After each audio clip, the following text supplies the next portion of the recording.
da mensagem que eu vou trazer a vocês é os 3 altares. Os rabinos dizem que há 4 níveis de entendimento das Escrituras. O primeiro nível é o chamado Peshat, que é o nível do entendimento literal, né? Quando você lê aquilo que está absolutamente aparente.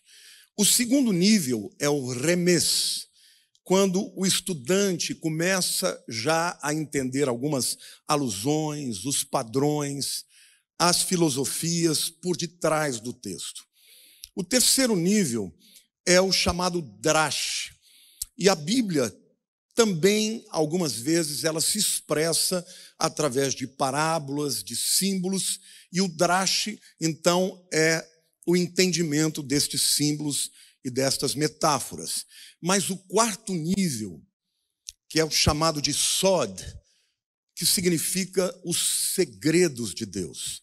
É este o nível onde estão escondidos os segredos mais profundos que devem ser revelados. Para você entender as Escrituras, você precisa conhecer esses 4 níveis. Lá em Mateus capítulo 13, versículo 44, a Bíblia diz assim: o reino dos céus é semelhante a um tesouro oculto no campo, o qual certo homem, tendo-o achado, escondeu, e transbordante de alegria vai, vende tudo o que tem e compra aquele campo. Quando você descobre o nível mais profundo da revelação de Deus, o que vem como resultado é uma grande alegria. Falando sobre altares, quando o homem pecou, imediatamente ele descobriu a sua nudez, a sua vergonha, e ele então se sentiu alijado, separado de Deus e se escondeu. Mas Deus, logo no início, ele revela a Adão o caminho da reconciliação, que seria através do altar, porque ele faz uma roupa para cobrir a nudez de Adão a partir de um animal inocente que é morto. Então, desde então, Deus vem mostrando que não existe um caminho de volta para a comunhão com Deus a não ser pelo caminho do altar. Sabemos que Abel teve a sua oferta aceita porque foi uma oferta a partir do altar, um animal que foi morto, né? Sabemos que Noé, quando desce no Monte Ararat, a primeira coisa que ele faz é oferecer a Deus uma oferta num altar. Então, ao longo das Escrituras, você vê diversas vezes pessoas querendo se aproximar de Deus através do altar. Mas a Bíblia nos fala sobre 3 tipos diferentes de altar. O primeiro altar é o altar de pedra. Lá em Josué capítulo 8, versos 30 e 31, a Bíblia diz assim: então Josué edificou um altar a Yahweh, ao Senhor Deus de Israel, no monte Ebal, como Moisés, servo do Senhor, ordenara aos filhos de Israel, segundo o que está escrito no livro da lei de Moisés, a saber, um altar de pedras toscas, sobre o qual, se não manejara instrumento de ferro, sobre eles ofereceram holocaustos ao Senhor e apresentaram ofertas pacíficas. O segundo tipo de altar é o altar de bronze.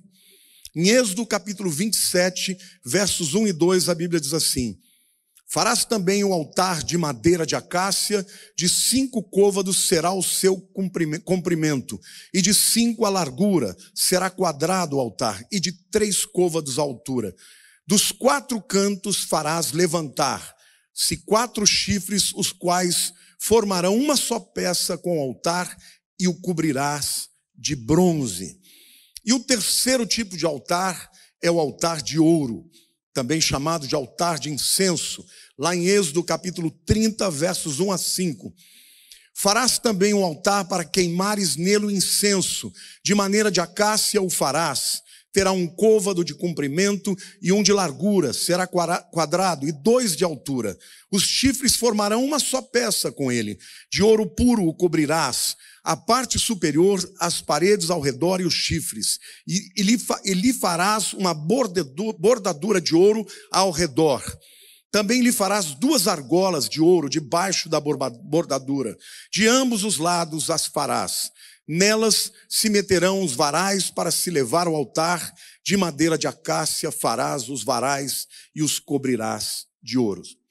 Detalhes importantes para que nós entendamos o segredo por conta ou por trás desses altares.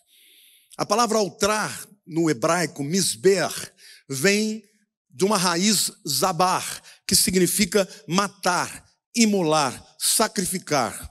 Então, no tempo de Abraão, o animal era colocado vivo, amarrado no altar para então ser morto. Todos os altares tinham que ser quadrados. E esse aspecto, esta forma do altar, com 4 chifres, né, nos 4 cantos, os rabinos dizem que é por conta de representar os 4 cantos da terra e também o fato de que a expiação, ela representa e alcança todas as nações. O sangue, portanto, deveria ser espalhado nesses 4 cantos do altar, de maneira que apontasse para o fato de que a expiação do Messias seria por todo o mundo. Como diz João 3,16, porque Deus amou o mundo de tal maneira que deu seu único filho, para que todo aquele que nele crê não pereça, mas tenha a vida eterna. Mas quais os significados desses 3 altares?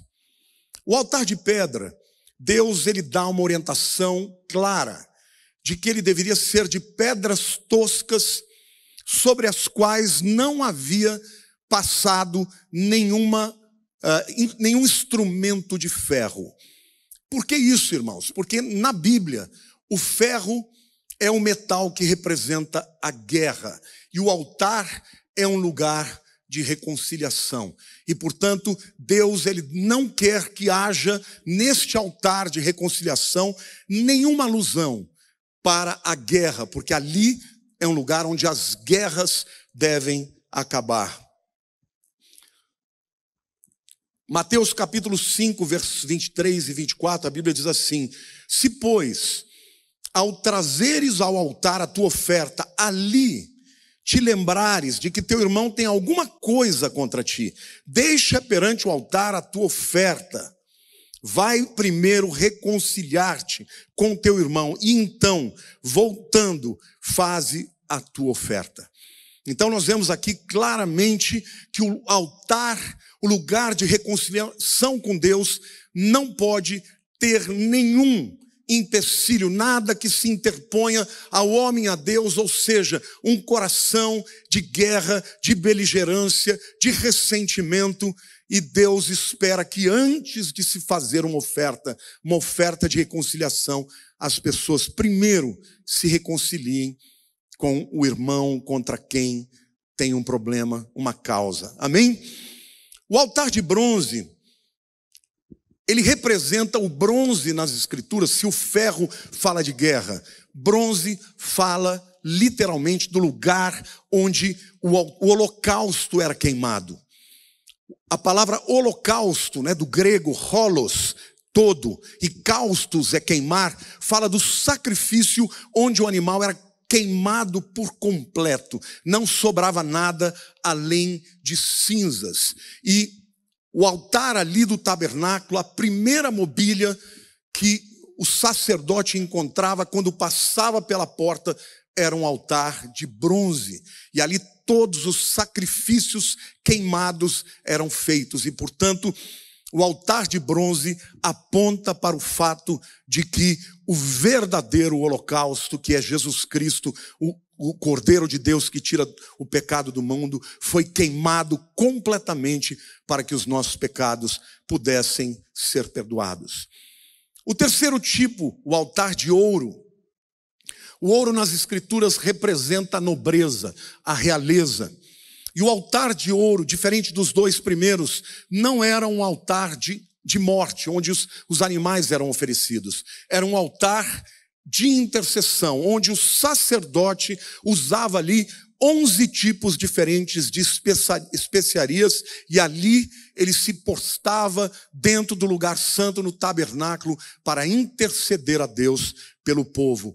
E interessante que também o sumo sacerdote, no dia da expiação, antes de entrar no lugar santíssimo, ele tinha que passar pelo altar de ouro, o altar de incenso. Bom, uma vez que eu já apresentei para vocês os 3 tipos de altares e os símbolos que eles representam, agora eu vou começar a pregar e agora eu vou efetivamente descer para o nível do sod, para a revelação, porque aqui está, os nuggets, aqui está realmente aqueles ensinamentos escondidos que podem fazer grande diferença na tua vida, e eu espero que você esteja com o coração absolutamente escancarado para aquilo que Deus vai fazer na tua vida. Bom, eu quero falar para vocês de 3 batalhas que aconteceram nestes 3 altares. A primeira batalha que nós encontramos foi a prova de Deus para Abraão, lá no Monte Moriá, quando Deus pede a Abraão que entregue o seu único filho Isaque. Sabemos que ele tinha Ismael, mas Deus se refere a Isaque, ao seu único filho, a quem amas, que ele pudesse entregar como holocausto, lá no Monte Moriá. Gênesis 22, versos 1 e 2, nós lemos sobre essa história em que Abraão oferece Isaque no altar de pedra. Depois dessas coisas, pôs Deus a Abraão à prova e lhe disse: Abraão, este lhe respondeu: eis-me aqui. Acrescentou Deus: toma o teu filho, teu único filho Isaque, a quem amas, e vai-te à terra de Moriá. Oferece-o ali em holocausto, sobre um dos montes que eu te mostrarei. Abraão, então, caminha na direção do Monte Moriá por 3 dias. E ele chegando lá, ele constrói um altar de pedras para oferecer Isaque. É interessante, mas os rabinos e os judeus, eles têm uma tradição. Eles acreditam que aquele lugar, o Monte Moriá, onde Isaque teria sido oferecido a Deus num altar de pedras, eles acreditam que é o mesmo lugar onde Deus matou um animal e, a partir daquele animal morto, fez a roupa, a vestimenta que cobriu Adão e Eva. Eles acreditam também que este seria o lugar onde Noé ofereceu sacrifício, onde saiu da arca, quando saiu da arca. Isto está na literatura rabínica, tá? Então, no topo do Monte Moriá, aquele lugar, segundo os rabinos, é o lugar mais sagrado do mundo. Aliás, eles têm uma visão muito interessante. Eles dizem que Israel é o centro do mundo. Eles dizem que Jerusalém é o centro de Israel.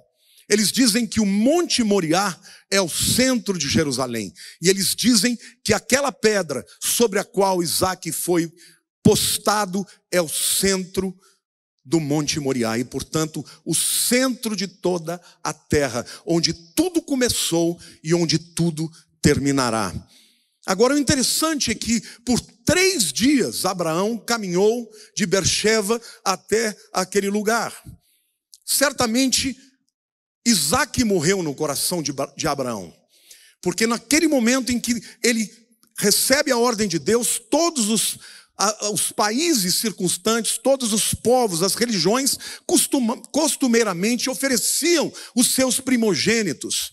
Então aquilo para Abraão não era uma historinha, era de fato, era uma verdade. E ele ali, sem entender nada, sem conseguir concatenar a promessa de que ele seria pai de nações, Isaque ainda não havia se casado, e com a ordem de um Deus verdadeiro que manda e que ele deveria obedecer, e ele caminha naquela direção para sacrificar Isaque.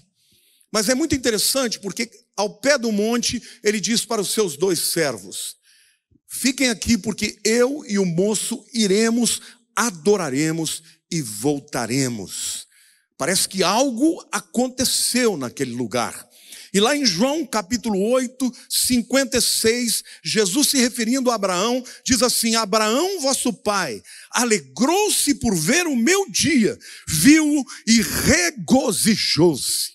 Eu creio, irmãos, que naquele momento em que Abraão começou a subir, de um lado Abraão estava subindo com Isaque, do outro lado estava subindo o cordeiro.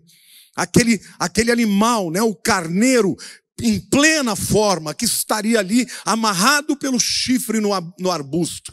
Então naquele momento Isaque pergunta ao pai: pai, aqui está a lenha, aqui está o fogo, mas onde está o cordeiro para o sacrifício? E Abraão responde a Isaque: o Senhor proverá. Yahweh, é literalmente verá no futuro. E eu creio que naquele momento em que ele estava para matar, ele literalmente levantou a mão e com a sua mão ele foi para cravar no coração, ou pelo menos degolar a Isaque. Ele ouve a voz dos céus e diz: Abraão, não toques no teu filho, porque agora eu sei que tu me amas. E ele então levanta os olhos e ele vê o carneiro ali preso pelos chifres. Mas eu entendo, irmãos, que ele viu mais do que o carneiro preso pelos chifres. Eu creio que ele teve uma visão aberta e ele viu o dia em que Jesus Cristo seria o Cordeiro de Deus, que realmente proveria a salvação para que Isaque não tivesse que morrer. Então naquele momento a revelação veio como consequência de uma obediência irrestrita, absoluta. E naquele momento Abraão viu o dia e regozijou. Quando ele começa a subir o monte, ele tinha tanta convicção de que Deus era capaz de cumprir a sua promessa, que talvez ele pensasse: eu vou matar o meu filho, mas ele é capaz de fazê-lo ressuscitar. Mas eu creio que no momento em que ele viu o cordeiro, ouviu o carneiro, Deus abriu seus olhos.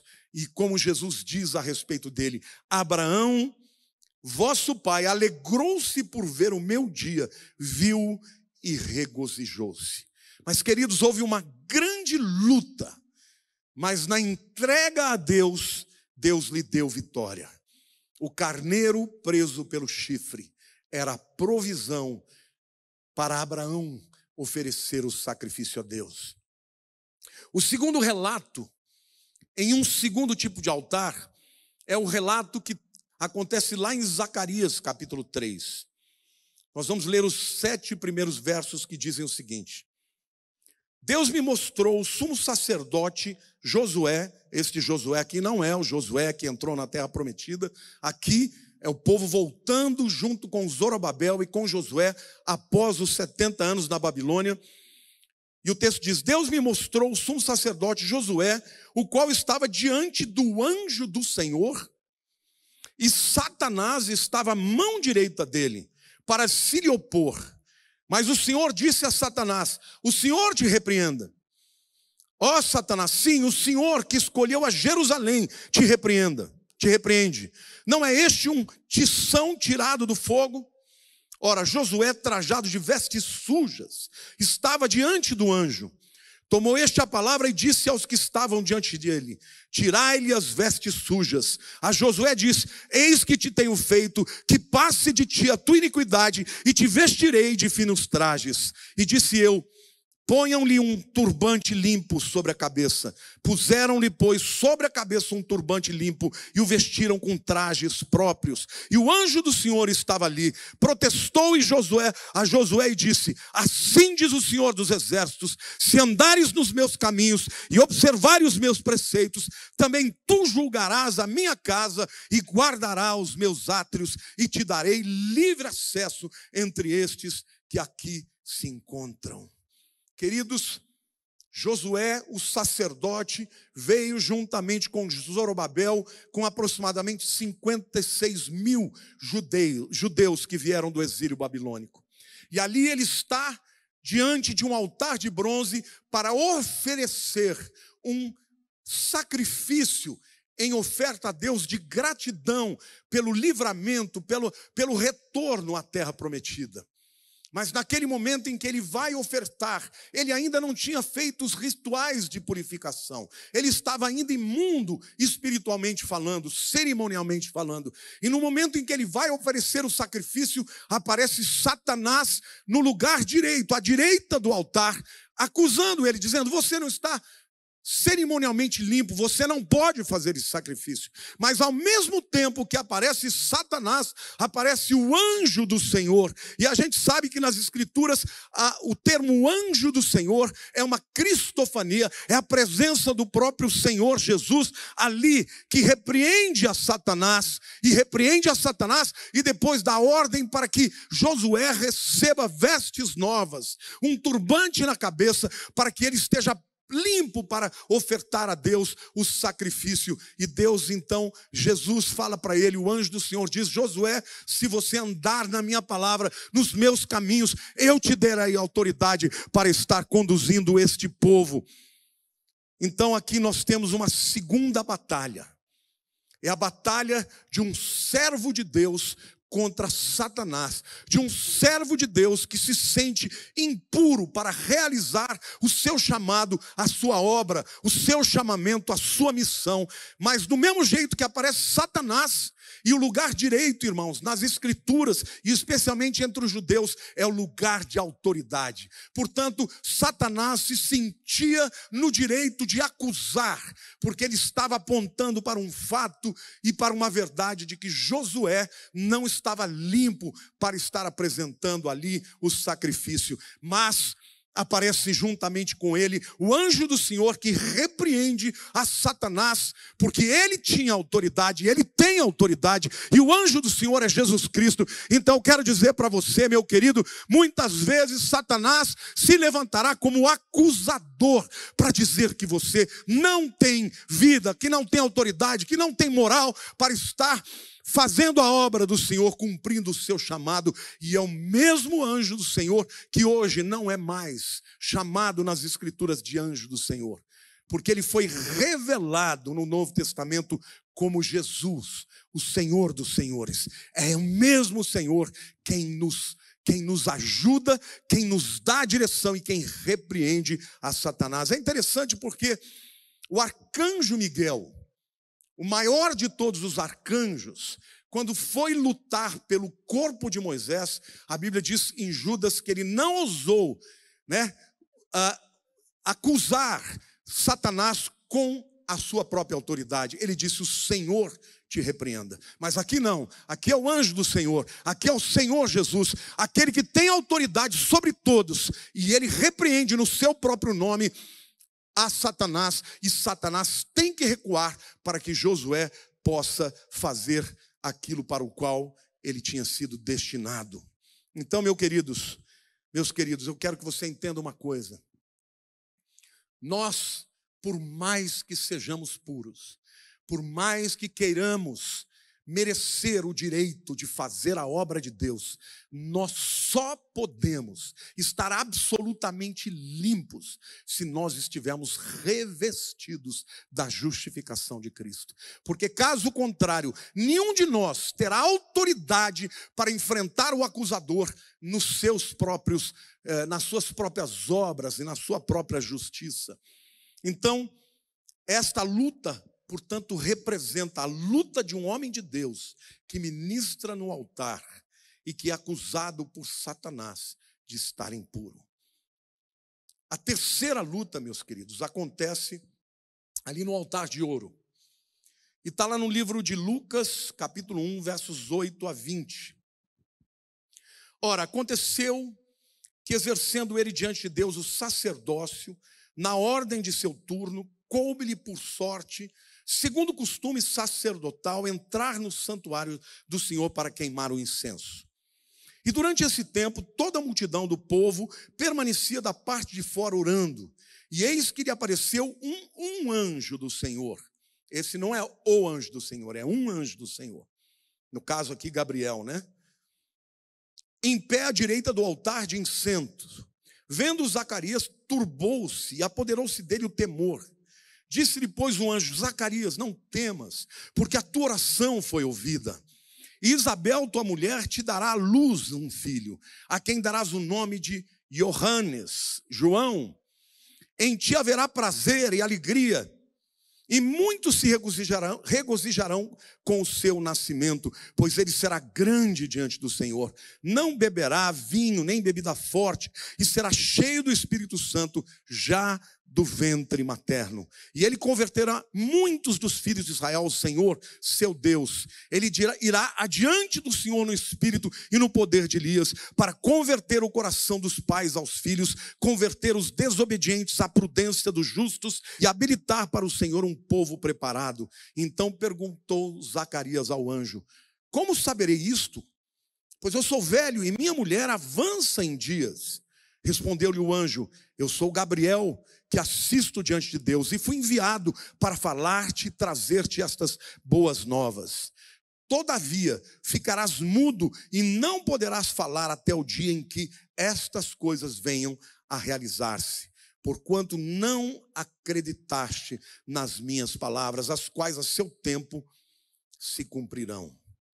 Então ali Zacarias, o pai de João Batista, estava ali cumprindo o seu turno sacerdotal dentro do lugar santo, especialmente quando ele estava ao lado do altar de ouro, o altar de incenso. Ele obteve essa visão e esse diálogo aqui aconteceu.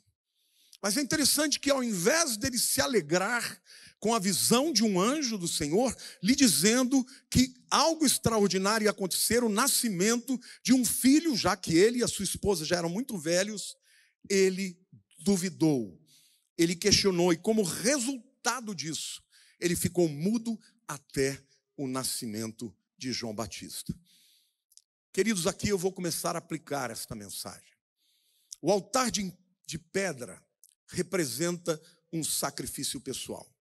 E muitas vezes, para nos aproximarmos de Deus, temos que abrir mão de coisas que nos são muito caras e nos são muito importantes.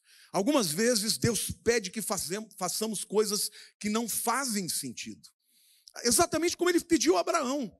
Ele promete que Abraão seria pai de nações, lhe dá um filho da promessa e depois lhe pede que Abraão entregue este filho, que mate esse filho. Não fazia sentido, e muitas vezes Deus pede para nós coisas que não fazem sentido, coisas que nos são muito caras. E se nós queremos ter uma aproximação de Deus, se nós queremos viver o plano extraordinário de Deus para as nossas vidas, nós temos que cruzar esta fronteira, a fronteira de não fazer e não obedecer simplesmente quando entendemos. Obedecemos porque cremos que Deus é fiel. Obedecemos porque cremos que, ainda que não entendamos, Ele entende. Eu não enxergo a luz no fim do túnel, mas Ele sabe aonde está me levando. Amém, igreja? Então, em nome de Jesus, a importância de não escolhermos outros caminhos, senão o caminho de Deus, ainda que ele seja estreito, ainda que ele não faça sentido, porque somente assim, quando ofertamos a Deus a nossa obediência, o nosso sim, a nossa fé irrestrita, que não tem absolutamente nada a ver com sentimentos e tampouco emoções. Obediência, fé, somente assim chegamos diante de Deus e vamos não só receber a provisão de Jeová Jiré, do Deus provedor, mas também a revelação do porquê. Porque foi isso que aconteceu com Abraão. No momento em que ele disse sim para Deus, caminhou aquele caminho até o altar. E no altar ele foi cumprir a sua parte, a parte da obediência. Ele não só teve o cordeiro de maneira ali imediata, a provisão imediata, mas ele enxergou a revelação, o sod, a revelação profunda de que um dia viria o Filho de Deus, Jesus, que morreria naquele mesmo lugar para que Isaque não tivesse que morrer. O altar de bronze é um lugar de morte, pois esse era o lugar onde todos os animais eram mortos. Romanos 12, versículo 1, nos fala claramente, que nós devemos apresentar a Deus um sacrifício vivo. E esta palavra sacrifício é holocaustos. Significa que Deus não espera de nós um sacrifício de morte, porque o seu Filho Jesus já morreu. Mas nós devemos ofertar os nossos corpos de maneira completa e restrita. Significa que Deus espera que a nossa vida como um todo seja oferecida no altar do Senhor, para que possamos experimentar qual seja a boa, a perfeita e agradável vontade de Deus. O altar de bronze significa, portanto, matar a carne. Se o altar de pedras fala de uma entrega, de uma obediência, de um ato de obediência, ainda que extrema, o altar de bronze fala de ter uma vida consagrada a Deus. Hoje, enquanto eu falo a vocês, existem muitas pessoas morrendo por conta do nome de Jesus. Mas se nós não somos dignos de morrer pelo seu nome, que sejamos pelo menos dignos de viver para Ele, oferecendo a Ele um sacrifício vivo, santo e agradável a Deus. Deus não pede de nós que nós morramos por Ele, mas pede de nós que nós vivamos por Ele. Então, eu penso que aqui não é somente abrir mão de alguma coisa, é abrir mão da vontade da carne. É consagrar a sua vida, a sua mente, os seus sonhos, os seus projetos, os seus sentidos, consagrar tudo a Deus. E através dessa consagração, a autoridade, o poder, a glória, a manifestação de um Deus, da unção de Deus vai se dar na tua vida, no teu ministério. Então eu entendo que o altar de bronze fala da entrega do coração. Não fala da entrega de algo externo a nós, mas fala da entrega de tudo que tem dentro de nós. Mas, pastor, e o altar de ouro? O que significa? Esse não era um altar de sacrifícios. Quando o sacerdote entrava no lugar santo, no tabernáculo ou no templo, a reconciliação já havia sido feita. O sangue já havia sido derramado. E ali ele oferecia a Deus 11 tipos de especiarias, para que aquela oração que ele fizesse tivesse a simbologia daquele aroma maravilhoso, delicioso. O altar de pedra é onde temos a batalha da nossa vontade contra a vontade de Deus. É o primeiro altar onde nós entramos em reconciliação com Deus. Tudo começa ali, porque Jesus enfrentou essa batalha no Getsêmani. E ele disse: não seja feita a minha vontade, mas a sua vontade. Porque Jesus venceu e foi até o fim. Nós podemos vencer também. O altar de bronze é o lugar onde nós enfrentamos a batalha entre a carne e o espírito. Porque podemos ser salvos e ainda assim viver uma vida carnal, fazer as coisas todas na habilidade, na capacidade humana, mas não no reino do Espírito. Então o altar de bronze fala de uma morte diária, de uma consagração diária, do deixar o pecado a cada momento, de uma decisão diária, constante, de dizer não para a carne e sim para a vontade de Deus. Jesus disse: o Espírito está pronto, mas a carne é fraca. Se referindo aos discípulos que não puderam suportar nenhuma só hora. Eu quero dizer para você, meu querido, que você não conquista os grandes desígnios de Deus sem que a sua carne morra. Um dia nós vamos estar todos na presença do Senhor Jesus, no Bimá de Cristo, no tribunal de Cristo. E ali nós daremos conta de tudo que fizemos por meio do corpo. E não só o que fizemos, mas o que dissemos, o que pensamos, as intenções do nosso coração. Então é mistério, é necessário que nós estejamos oferecendo diariamente, constantemente, os nossos corpos em holocausto, em sacrifício vivo, santo e agradável a Deus. Mas o altar de ouro, meus queridos, é o lugar onde há uma luta do natural contra o sobrenatural. Porque o altar de bronze ficava exatamente na frente do véu. Quando o sumo sacerdote passava pelo lugar santo, em direção ao lugar santíssimo, ele tinha que passar pelo altar de bronze. E é interessante porque o tabernáculo, ele representa muito claramente a nossa comunhão com Deus, o nosso caminho até a presença do nosso Deus. No lugar fora do tabernáculo, a iluminação que aquele povo recebia era o do sol.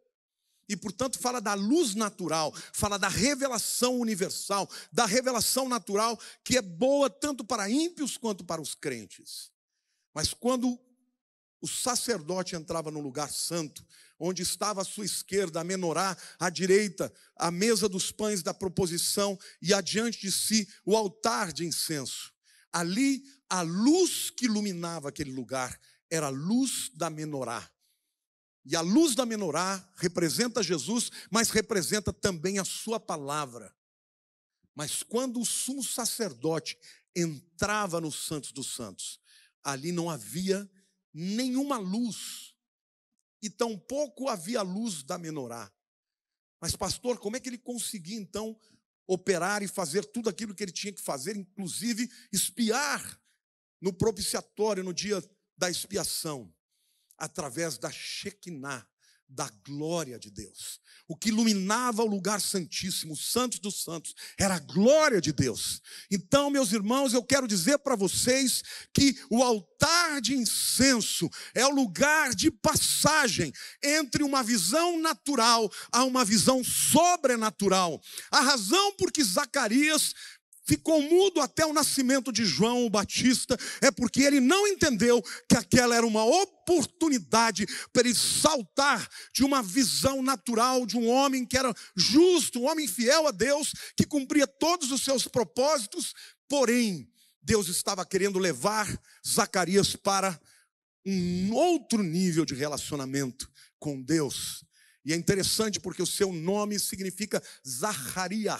Zahar no hebraico é lembrar-se. Jeová, Yahweh, se lembra. Então, certamente aquele homem, ao longo de todo aquele tempo que faltava para a gestação do seu filho João, ele se lembrou de que Deus tinha para ele um outro patamar, uma outra relação com ele, que era uma relação sobrenatural, e que ele deveria mergulhar nesta dimensão, e esta é a palavra de Deus para todos nós, queridos.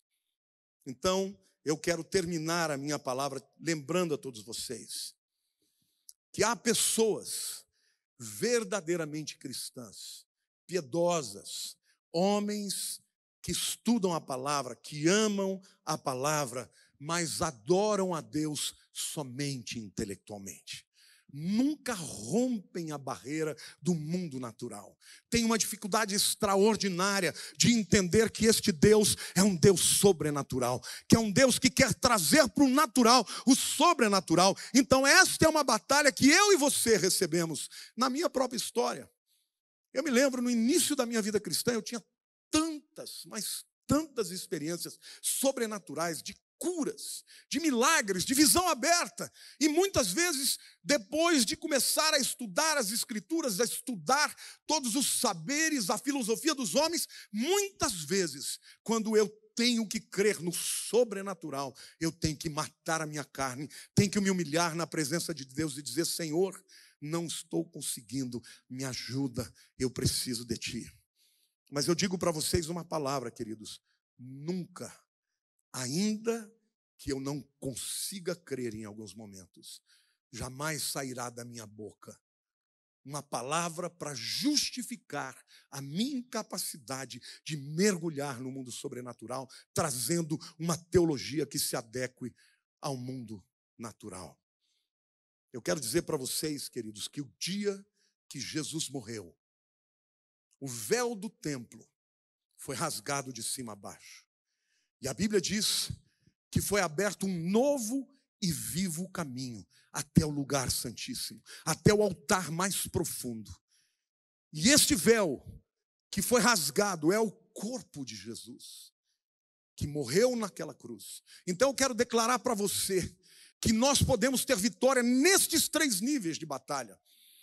A primeira batalha é a batalha pessoal, da nossa vontade de abrir mão de algo que nos seja caro. Quando Deus nos pede, nós podemos fazer isso, porque se Isaac não morreu, Jesus morreu no altar de pedras, representado pela cruz. O altar de bronze fala que nós, depois que nascemos de novo, depois que somos transformados, uma mentalidade transformada, nós podemos sim oferecer a Deus uma vida de sacrifício agradável, não de morte, não holocausto de morte, mas de vida, e viver uma vida para a glória do Senhor, uma vida relevante, uma vida de obediência, de santidade, uma vida de vitória contra o pecado.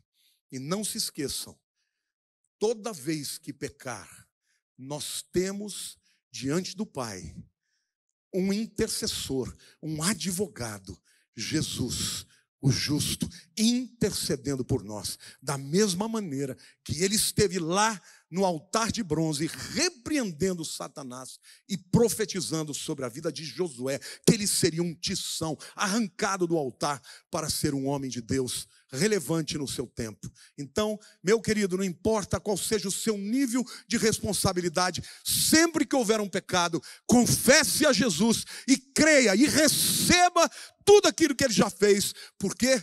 Porque ele é a provisão, ele é o sacrifício supremo para que nós possamos viver diante de Deus em santidade e ter vitória sobre as tentações e sobre o pecado. E por último lugar, cuidado com o perigo de vivermos uma vida de um cristianismo meramente formal, religioso, e não experimentarmos o sobrenatural de Deus. O nosso Deus é sobrenatural, e o natural dele é sobrenatural. Então eu profetizo na tua vida, eu declaro na sua vida, que se você se entregar, se derramar e crer e buscar ao Senhor, ele vai te levar até o mais íntimo relacionamento com o Pai, lá nos Santos dos Santos, passando por este longo caminho que Jesus conquistou para todos nós, através do seu sangue, em nome de Jesus. Que Deus te abençoe, que o Senhor possa transformar a sua vida, te dar vitória, que você possa caminhar, como a palavra de Deus diz, a vereda do justo é como a luz da aurora, que vai brilhando mais e mais, até ser dia de perfeito. Não alcançamos ainda esse patamar, mas como Paulo disse, esquecendo-me das coisas que para trás ficam e avançando para as que diante de mim estão, prossigo para o alvo, pelo prêmio da soberana vocação de Deus em Cristo Jesus, nosso Senhor. Mas eu quero abençoar a sua vida agora. Senhor, agora eu quero declarar sobre a vida destes que me veem. Muitos desses, Senhor, estão vivendo debaixo de acusação. Muitos desses, Senhor, estão desperdiçando os seus dons, os seus talentos. Muitos desses têm ouvido a palavra de Satanás dizendo: você está impuro, não tem volta, aquilo que você fez não tem mais jeito. Mas eu profetizo, e agora eu declaro uma palavra em que você será desatado, porque Jesus já morreu pelos nossos pecados, uma vez por todas, rapax, uma vez para sempre. Não precisamos de outros sacrifícios e outros holocaustos. Senhor, em nome de Jesus, eu quero orar para que o Senhor levante uma igreja cheia de unção, cheia de poder, uma igreja no sobrenatural. Senhor, dá a todos nós, a começar em mim, ó Deus, dá a autoridade, o poder, a unção, para nos desvencilharmos, ó Deus, de toda acusação do inimigo, e vivemos esse mundo para a glória do teu nome. Pai, queremos viver o teu sobrenatural, queremos viver para a glória do teu nome, queremos ver, ó Deus, as coisas acontecendo para que as portas se abram, Senhor, nesta janela de oportunidades. Senhor, que a tua palavra na nossa boca seja mais do que o ensino do homem, seja mais do que a sabedoria humana, que seja loucura, meu Deus, que nós sejamos capazes de crer a cada dia e ao longo de toda a nossa vida no teu sobrenatural. Perdoa-nos, ó Deus, se nós não temos vivido esta dimensão, porque queremos, ó Pai, que a luz, a glória, o Shekinah do Senhor esteja sobre as nossas vidas, para a honra e glória do teu nome. Que o Senhor te abençoe. Comece hoje, confesse o seu pecado e comece hoje uma nova vida, lembrando dessas 3 batalhas nos 3 altares. Amém.